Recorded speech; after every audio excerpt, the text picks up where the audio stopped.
Hello les gens, aujourd'hui au programme review du chapitre 877 de One Piece qui était riche en émotions, on peut dire ça. La fin a été d'ailleurs vachement inattendue, enfin en tout cas moi pour le coup je l'attendais pas, ou en tout cas pas maintenant. Et du coup ouais, genre en gros dans le chapitre, les Mugiwara qui étaient toujours poursuivis par Big Mom ont réussi à atteindre le Sonigo pour pouvoir s'échapper avec Chopper et, euh, et Frankie qui les attendait pardon, dedans depuis qu'ils faisaient leurs courses.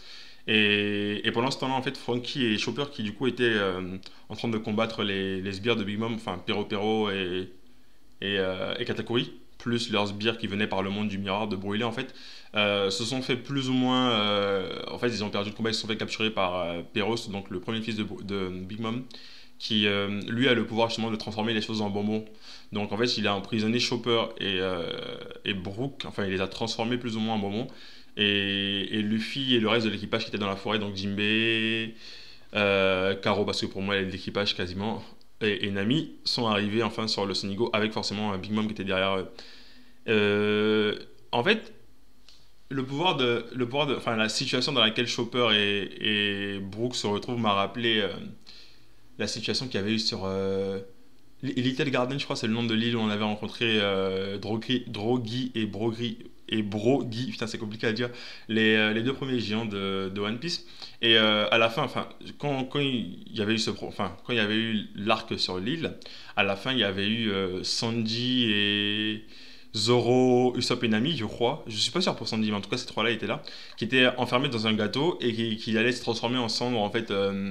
À cause de. Qui était enfermé avec les cendres de Mr. Sweet et qui allait brûler avec le gâteau du coup. Et la situation dans laquelle ils sont actuellement, Chopper et Brook, en fait, me rappelle cette scène-là parce que du coup, ils sont là à attendre, sachant que le pouvoir de Pero Pero, donc le fils de Big Mom, il s'activera après 3 minutes. Donc en fait, pendant 3 minutes, ils sont en train de se transformer petit à petit en friandises, en bonbons, en gelée, je sais pas. Et quand les 3 minutes sont atteintes, ils sont morts du coup. Et Pero Pero, apparemment, il les mange. Donc bon, voilà. Du coup, on a Luffy et le reste de l'équipage qui sortent de la forêt. Et à ce moment-là, il y a un truc qui m'étonnait. En fait, Katakuri, du coup, il les a vus et il a dit un truc du genre. Donc du coup, l'éclair qu'on a vu tout à l'heure n'était pas... Enfin, c'est nos hommes plutôt, donc il parlait de Big Mom en tout cas, ou de la forêt, qui ont subi l'éclair qu'on a vu tout à l'heure. C'est l'éclair que Nami avait provoqué en utilisant Zeus, donc le nuage de Big Mom. Et ça m'a étonné parce qu'en fait, dans le chapitre 875, donc enfin, deux chapitres de cela, genre en fait, il avait. Quand Nami et les autres étaient en train de fuir de la forêt et que l'éclair avait eu lieu, en fait, on a montré une case sur lui où il réfléchissait. Et moi, je me suis dit en fait qu'il était en train de. Il avait compris ce qui se passait là-bas, vu que son pouvoir à lui, en tout cas, on sait qu'il a le pouvoir de voir plus ou moins assez loin dans le futur. Et moi, j'ai cru qu'en fait, à ce moment-là, il avait déjà compris la scène et qu'il avait vu le fait que soit ils allaient échapper à l'éclair, soit l'éclair pardon avait été provoqué par Nami, soit il avait vu le fait qu'ils allaient revenir sur le bateau, donc il avait anticipé le fait que l'équipage était sain et sauf quoi. Alors qu'en fait, avec la casse qu'on a vue dans le chapitre d'aujourd'hui, genre on voit vraiment qu'il s'attendait pas à ça. Genre il pensait pas en fait qu'ils allaient arriver ici. Il était juste en train d'observer. En fait, il voyait pas dans le futur. Il regardait juste ce qui se passait normalement et il était surpris de voir justement que les Mugiwara avaient réussi à échapper à Big Mom jusqu'à revenir sur le bateau quoi. Du coup, eux ils sont en train de se faire poursuivre par Big Mom et ils doivent rejoindre le bateau pour pouvoir avec le coup de boost du Senigo s'échapper sur 1 kilomètre pour pouvoir s'enfuir de l'île quoi. Et Pero Pero et du coup Katakuri, eux ils avaient prévu de faire se déplacer Big Mom vers l'île de Sanji et de Pudding pour qu'elle puisse manger son gâteau. Sauf qu'en fait, comme les Mugiwara sont encore en vie, ce qui n'était pas dans leur plan, ils n'ont plus besoin de la renvoyer sur l'île vu qu'elle va vouloir la tuer maintenant et tout de suite. Donc pour l'instant, c'est vraiment le cadet de leurs soucis quoi. Du coup, on a l'équipage qui arrive et Pero Pero il dresse un mur de bonbons avec des piquants dessus. Et du coup, l'équipage veut faire un détour pour esquiver le mur. Et du coup, Luffy, vu qu'il est pressé, il met un Red Hawk dans le mur et il détruit le mur pour que l'équipage puisse passer. Ça me rappelle d'ailleurs qu'il s'était battu avec le capitaine Krieg. Parce que Krieg, il avait exactement ce truc-là. Il avait une cape sur laquelle il y avait plein de pics. Et à l'époque, genre, Luffy se battait avec lui et Krieg, il lui disait, genre, il y a plein de pics ben, sur mon armure. Du coup, si jamais t'essayes de forcer, de foncer la tête baissée, ben, tu vas te blesser. Et Luffy, il avait fait la même chose. En fait, il avait ben, tapé à main nue les pics qu'il y avait sur la cape de Krieg, quoi. Il avait détruit les pics à main nue. Et ce qui n'est pas normalement possible d'ailleurs. Et il avait ben, cassé son truc, quoi. Du coup, il a fait la même chose pour le mur de Peros. Et il y a Katakuri. Et du coup, il y a Katakuri qui est venu pour ben, se mettre en opposition pour pas qu'ils arrivent sur l'île. Du coup, on a eu un petit affrontement entre Katakuri et Luffy. Vu que Katakuri, justement, genre, elle a fait remarquer Pudding, pardon. Euh, Comment elle s'appelle Karo, justement, elle a fait remarquer que Luffy et Katakuri avaient les mêmes. Enfin, leur façon de se battre ou leur fouille avait à peu près les mêmes propriétés dans le sens où lui aussi il peut faire grandir son bras et Luffy peut faire grandir son bras. Donc c'est comme s'il était élastique en fait, même si c'est pas la même chose. Et du coup, moi, franchement, j'aimerais bien les voir se battre pour voir en fait à quoi ça ressemblerait, genre leur combat. Ça serait un peu comme voir Luffy se battre contre lui-même, tu vois. Donc ce serait marrant de voir deux justement utilisateurs de fruits qui permet de les allonger et de les grossir. Genre se taper entre eux, ce serait assez dynamique comme combat. Du coup, ils se sont affrontés vite fait, bon, quelques coups de poing par-ci par-là. Et on peut voir dans l'ensemble que c'est Katakuri qui dominait vite fait le combat. Bon, après, tu me diras, Luffy n'était pas à fond, machin, mais en tout cas, Katakuri avait l'air assez à l'aise. Il a même réussi à le rejeter, genre à la fin de leur altercation. Et puis, il y a Pero justement, qui a dit un truc qui m'a fait plaisir parce qu'il a dit en fait que lui, contrairement à l'apparence qu'il a, vu que son pouvoir s'est transformé les gens en bonbons, en fait, genre, il a rien à voir avec son pouvoir. Genre, t'as l'impression en voyant son pouvoir que c'est quelqu'un de très gentil et tout, mais en fait, il est très méchant au fond de lui, et c'est pareil pour ce qu'il y a sur l'île. Genre, l'île en général, ça a l'air d'être une île paradisiaque, genre amusante, avec des bonbons dans les arbres, je sais pas, des fruits qui parlent et tout, alors qu'en fait, ce qui se passe sur l'île est vraiment assez sombre. Et genre, sur l'autre chaîne, quand on faisait les revues également, on en avait déjà parlé. C'était justement le truc qui me plaisait dans l'univers de.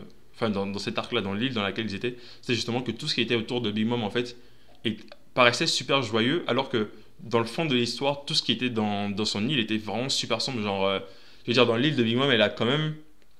Dans un livre, elle a quand même des êtres vivants qui sont encore vivants, capturés. Il y a une forêt dans laquelle il y a des êtres vivants qui sont dans des arbres et tout. Et quand tu regardes l'île de loin, on dirait un paysage enfantin dans lequel tu as envie de t'amuser, quoi.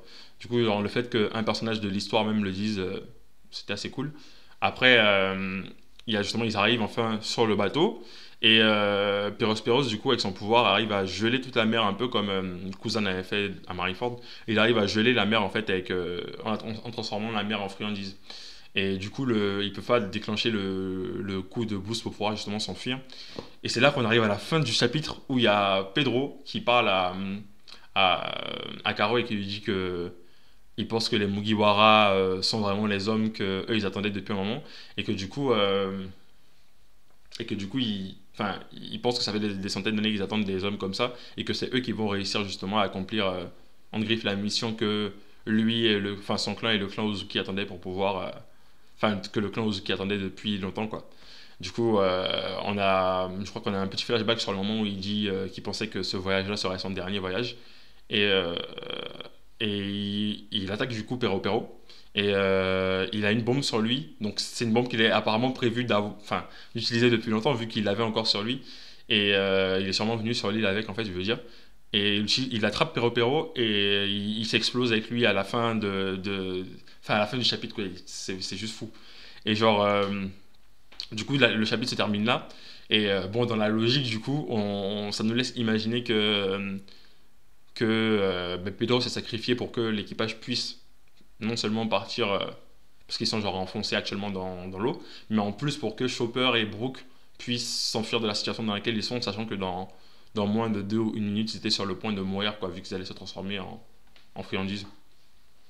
Après, justement, en voyant cette fin de chapitre, il y a des questions à se poser parce que il y a eu plusieurs fois dans One Piece en fait des moments où il y a des personnages qu'on croyait mourir qui sont revenus plus tard dans l'histoire et c'était pas forcément des trucs c'était des trucs qui n'avaient pas plu tout simplement. Genre on a eu Pell le premier qui sur l'arc d'Alabasta était censé mourir dans l'explosion. Et, bon, en fait, c'était exactement la même scène. Genre, Pell, il avait pris l'explosion, enfin, il avait pris la bombe qui allait exploser sur la ville. Et il était monté, genre, je sais pas à combien de mètres d'altitude, et il s'était fait exploser avec la bombe. Et au final, quelques chapitres plus tard, on avait vu qu'il était revenu. Ben, il était à peine blessé quand il arrivait encore à marcher et tout. Et il était revenu, bon, vivant de cette explosion, un peu par magie. Bon, en tout cas, il était revenu. Et à l'époque, comme c'était au tout début de One Piece, et que, en plus, il n'y avait pas eu beaucoup de chapitres entre sa mort, enfin sa supposée mort, et son apparition, en fait, c'était choquant, mais pas à ce point-là, parce que c'était la première fois que tu te disais, ok, bon, ok, c'est bizarre, mais bon, à la limite, il a survécu. Après, le vrai problème à ce niveau-là, c'est quand il y a eu Bonchan qui s'est sacrifié à Impel Down. À Impel Down, en fait, Bonchan, quand Luffy et les autres étaient en train de fuir avec le bateau, il fallait quelqu'un en fait pour ouvrir la porte pour que le bateau de ceux qui s'enfuyaient, donc de Luffy, pas Hancock, Ivankov, pardon, et tous les autres Mr. Two et tout Mr. Three, pardon, étaient en train de fuir. Il fallait que quelqu'un ouvre les portes en fait d'Enies Lobby pour qu'il puisse en fait, pardon, de Impel Down pour qu'il puisse s'enfuir et rejoindre Marineford pour aider Ace et tout. Et à l'époque, Bonchan s'était sacrifié, donc il s'était déguisé en Hannibal, en fait, il s'était changé en Hannibal, Hannibal, et il était allé, en Magellan, pardon, et il était allé dans la salle des commandes, il avait dit aux gens d'ouvrir les portes comme un ordre du commandant, en fait. Et à l'époque, quand il a fait ça, enfin, moi surtout dans l'anime, parce que cette scène-là, je sais plus si j'ai vu en anime ou en manga en premier. Non, je crois que j'ai commencé le manga. Non, je l'ai vu en manga en premier d'abord, avant de le voir en anime. Et du coup, cette scène-là, en fait, elle était super touchante, en fait. Et genre, ça a touché plein de monde. Même en anime, je me souviens que je l'ai revu. Il y a mon OST préféré dessus, elle était super bien faite. Et c'était un adieu et tout, c'était des sacrifices. En gros, c'était un sacrifice de Bonchan pour que Luffy arrive à sauver Ace. Et après s'être sacrifié comme ça, plus tard dans le manga, en fait, on a vu dans une page de couverture de justement, de One Piece, du coup, que Bonchan était encore en vie, il était caché dans le niveau 4.5, enfin le niveau que Ivankov avait fait quand il était là-bas, et que du coup il avait survécu à son sacrifice qu'il avait fait pour l'équipage. Alors qu'en fait, le sacrifice de Bonchan était beaucoup plus profond que celui de Pell et tout, parce que c'était un personnage qu'on connaissait depuis longtemps et qui avait encore en plus aidé Luffy dans Impel Down. Du coup, c'était quelqu'un à qui, enfin un personnage auquel les lecteurs étaient très attachés. Et le fait de le sacrifier avait touché beaucoup de gens.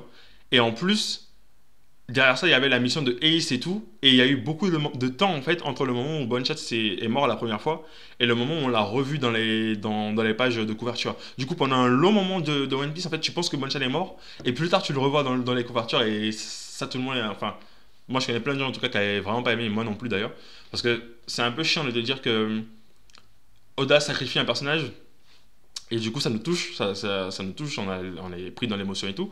Et plus tard, le personnage a envie. Du coup, en fait, ça fait que Oda, il a les deux. Genre, il arrive à te toucher sur le moment par le sacrifice, et en fait, il arrive à rendre tout le monde heureux en laissant le personnage en vie. Donc, c'est un peu chiant.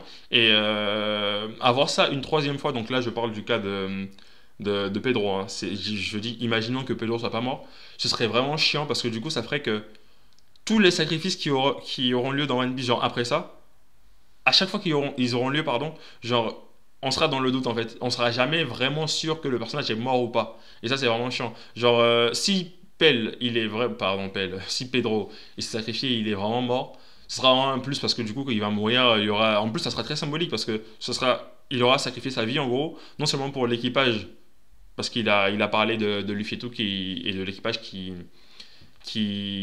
pour lui, sont les personnes qui vont changer le monde, entre griffes. Et il a dit ça, il a donné sa volonté, entre griffes, à Caro, vu que c'est la dernière personne à qui il parle, c'est à elle qu'il dit, en gros, c'est comme s'il lui disait, ils vont sauver le monde, enfin, ils vont pas sauver le monde, mais c'est comme s'il disait, ils vont changer le monde. Donc, moi, je vais me suicider maintenant, mais toi, tu le sais. Genre, je te le dis avant de partir que c'est eux qui vont changer le monde. Donc, ça veut dire que demain, si jamais un truc arrive et que tu peux les aider, ben, il faut que tu les aides parce que toi, maintenant, je te l'ai dit, donc tu sais que c'est eux qui vont changer le monde. Donc ça fait deux. Et en plus de ça, s'il meurt maintenant, ça sera comme s'il avait troqué sa vie pour Chopper et Brook. Donc en fait, ils seront encore plus marqués, eux, par ce qui vient de se passer en fait avec Pedro. Du coup, franchement, le fait que Pedro meure maintenant, non seulement c'est gros et c'est inattendu, parce que pour le coup, personne, enfin, moi je connais personne qui s'attendait à ce que Pedro meure. Personne savait qu'il avait une bombe sur lui, et personne se rappelait même qu'il avait dit que c'était son dernier voyage. Du coup, le fait qu'il meure maintenant, ce serait vraiment cool, parce que plus tard dans les chapitres, on aurait forcément ben, pas un flashback, mais une action des personnages en lien avec ce que Pedro a fait en fait. Plus tard, il pourrait avoir une action de Caro ou de Chopper ou de Brooke en raison de ce que Pedro vient de faire et il pourrait bien expliquer, enfin il pourrait facilement le dire, je sais pas, je dis un truc aléatoire, mais il pourrait très bien le dire, Chopper sur un combat, je peux pas mourir maintenant parce qu'il y a des gens qui sont déjà morts avant pour moi, tu vois, c'est un exemple, mais c'est quelque chose qui pourra arriver dans le manga plus tard et du coup j'espère vraiment que le sacrifice de Pedro n'est pas un sacrifice en vain juste pour encore une fois nous toucher comme il a déjà fait par le passé et que cette fois vraiment Pedro est vraiment mort et que pour honorer sa mémoire, justement, les Mugiwara vont tout faire pour partir d'ici et ne pas mourir bêtement, quoi. Parce que si jamais Pedro il meurt et que derrière Big Mom tue tout le monde, ben Pedro il est mort et il est mort pour rien en plus. Donc faut vraiment que si, enfin, faut qu'il meure et que en plus de sa mort, l'équipage quelque part ils grandissent de ça et qu'ils arrivent à s'enfuir de là, même si Luffy a envie de se battre ou quoi, et que vraiment il se focus sur la fuite. Et je pense que si Jinbei est là et que Luffy veut se battre, il lui dira ça, normalement. Hein. Je pense que si Luffy veut se battre dans un prochain chapitre parce que Pedro est mort, tu sais, genre, la réaction logique de Luffy là, ce serait de dire Pedro est mort, je m'énerve, enfin, la réaction logique ce serait qu'il s'énerve, pardon, et qu'il a envie de se battre contre Big Mom ou contre Katakuri. Ça, c'est ce qui devrait arriver. Et normalement, si tout s'est bien passé, maintenant que Jinbei est là, parce qu'avant, il y avait Nami et Robin, mais Robin n'est pas là, et voilà. Mais maintenant que Jinbei est là, que Jinbei il est vieux, que Jinbei c'est un ancien, il est totalement capable de dire ce que les gens en fait n'ont pas pu dire à Ace à l'époque, quand il y a eu Marineford, et de dire justement à Luffy s'il a envie de se battre que bah, si tu te bats maintenant et que tu perds, bah, et qu'on meurt en tout cas, bah, le sacrifice que Pedro il vient de faire, bah, il sert à rien quoi. Donc faut vraiment qu'on se débrouille pour partir et que Big Mom elle aille manger son gâteau, je sais pas quoi. Et quand plus tard on aura réfléchi à un plan et qu'on aura les moyens justement de pouvoir battre Big Mom, bah, tu battras Big Mom et tu te vengeras de ce que Pedro a subi justement parce qu'on sera venu avec un plan précis pour la battre quoi. Parce qu'on sera venu sûr à 100% de la battre, tu vois. Faut pas laisser place à une possibilité d'échec ou quoi. Qui pourrait rendre le sacrifice justement de Pedro inutile quoi. Et du coup, franchement, Pedro MVP. Hein. Franchement, au début de l'arc, je me souviens, dans les anciennes revues qu'on avait fait avec Alma, on a pensé à certains moments que Pedro pouvait être un traître. Qu'il était venu, peut-être qu'il avait une double mission, machin, et qu'il pouvait très bien trahir l'équipage à un moment. Et au final, c'est le premier qui met sa vie en jeu pour ça. Ça montre en plus à quel point l'équipage de Big Mom est fort, parce que ça veut dire que Pedro, qui connaissait l'équipage avant, il est venu sur l'île de Big Mom avec une bombe. C'est-à-dire que quand il est arrivé sur l'île de Big Mom, enfin, quand il s'est dit, ok, je vais sur l'île de Big Mom, il s'est dit directement qu'il reviendrait jamais. Genre, pour lui, c'était quasiment impossible de s'infiltrer, faire la mission et repartir. Tellement il savait que l'équipage de Big Mom était à un niveau supérieur enfin, de lui et des Mugiwara pour le coup. Et il avait vraiment raison parce que maintenant qu'on le voit, bah, ils sont plus forts que les Mugiwara, quoi. Et genre, ils ont des pouvoirs qui sont tellement forts que, genre, moi, je cherche encore la limite, quoi. Genre, actuellement, mon problème dans One Piece, c'est que j'attends d'avoir la limite du pouvoir de Pudding. Parce que son pouvoir est juste trop fort. Donc j'attends qu'on ait une limite à son pouvoir, enfin de connaître son champ d'action. Et ben, le pouvoir de Perro, là, il était aussi fort. C'est comme les Logia de Kuzan et tout, les mecs qui peuvent geler la mer. C'est un peu très très fort ça. Pour, dans des conditions dans lesquelles enfin, ils sont, vu qu'eux ils ont besoin de s'échapper. C'était vraiment un truc super fort. Et le seul moyen justement pour s'échapper, c'était de le battre tout de suite maintenant. Mais genre enfin, instantanément, pardon. C'était de le battre maintenant. Parce que s'il perdait un peu plus de temps, Big Mom allait tuer tout le monde. Du coup, Pedro, il est vraiment venu en fait en se disant si à un moment il y a un truc qu'on doit faire, il y a un sacrifice qu'on doit faire et on a besoin de tuer quelqu'un très vite pour partir, il faut qu'on ait la possibilité de le faire. Et du coup, c'était lui en fait cette possibilité-là. Quoi. Il est venu en se disant bon, si on doit tuer quelqu'un pour partir à un moment, j'ai la bombe, je suis là, je suis le dernier recours en gros. Et voilà. Et du coup, Pedro très grand homme, très grand MVP de l'arc pour le coup. Hein. Parce que du coup, c'est lui qui aura permis la future fuite des Mugiwara. Et je pense que c'est ce qui va arriver dans les prochains chapitres. Même s'il y a moyen qu'il y ait peut-être des petits combats entre Katakuri et Luffy et tout, que j'aimerais bien voir pour le coup. La meilleure solution qui pourrait arriver là, normalement, ce serait que Luffy et l'équipage s'enfuient. Du coup, j'espère que c'est ce qu'ils vont faire directement. Ils vont s'enfuir, aller retrouver Sanji sur l'île, le prendre et quitter Whole Cake Island sans chercher plus que ça à nuire à Big Mom, quoi. C'est pas le moment pour ça. Donc voilà. Voilà, voilà. Je pense qu'avec ça, on a fait un peu le tour du chapitre. La suite, comme je vous ai dit, hein, normalement, prochain chapitre, j'espère que c'est coup de boost et qu'on s'enfuit. J'espère que c'est pas trop combat. À la limite, s'il doit y avoir un combat, j'espère que Katakuri les poursuit. Enfin, les poursuivent, mais je préfère que ce soit comme ça plutôt que ce soit un combat que les Mugiwara eux-mêmes décident de forcer, quoi. Et de toute façon, je pense pas qu'il y aura lieu, en tout cas pas maintenant. Voilà. Donc, j'espère que cette review vous aura plu. Comme d'habitude, j'attends vos commentaires si vous avez, enfin, vos commentaires sur le chapitre, vos théories ou vos hypothèses de ce qui pourrait arriver par la suite. Et surtout, si vous pensez que Pedro est mort ou pas, vu qu'on le fera pas maintenant, on le fera peut-être sûrement dans quelques chapitres. Et voilà quoi. Voilà, je vous dis à tous à la prochaine et bye bye pour la prochaine review.